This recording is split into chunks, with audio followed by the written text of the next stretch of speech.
గోల్మాల్ అంతా గోల్మాల్. Welcome to Golmaal Tollywood. పెద్ద పొలిటీషియన్ అవ్వచ్చు, బిగ్ స్టార్ అయి ఉండొచ్చు. జనం మీకోసం వస్తే కావలసినన్ని ఫోజులు కొట్టుకోవచ్చు. కానీ జనం దగ్గరికి మీరు వెళ్తున్నప్పుడు మాత్రం జాగ్రత్తగా ఉండాలి. ఉండకపోతే పరువు ఫ్యూజు పోయిద్ది. తర్వాత క్షమించమని కాళ్ళ ఏళ్లా పడాలి. తాజాగా ఈ పరిస్థితి రజనీకాంత్ టీం కి ఎదురైంది. వివరాల్లోకి వెళ్తే రజనీకాంత్ శంకర్ తో చేస్తున్న కొత్త సినిమా 2.0.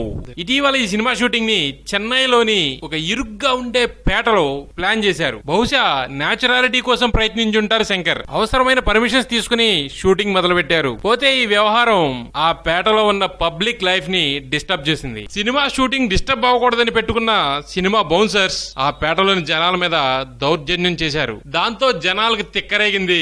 ఇష్యూ సీరియస్ అయింది. మీడియా ఎంటర్ అయింది. ఓ బౌన్సర్ అత్యుత్సాహానికి పోయి ఒక జర్నలిస్ట్ మీద చేయి కూడా చేసుకున్నాడు. ఇంకేముంది, రగడ పోలీస్ స్టేషన్ దాకా వెళ్ళింది. జనం కూడా జర్నలిస్ట్ వైపే ఉండటంతో సినిమా యూనిట్ కాళ్ల బేరాడానికి రావాల్సి వచ్చింది. పర్సనల్ గా శంకరే రంగంలో దిగి జర్నలిస్ట్ కి క్షమాపణ చెప్పి పరిస్థితిని చక్కదిద్దాడు. అర్థమైందిగా గోల్మాల్. సినిమా వాళ్ళం పెద్ద హీరో సినిమా ఇది.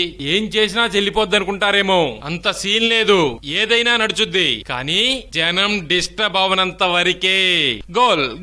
గోల్మాల్. మరిన్ని వీడియోస్ కోసం సబ్స్క్రైబ్ చేయండి గోల్మాల్ టాలీవుడ్.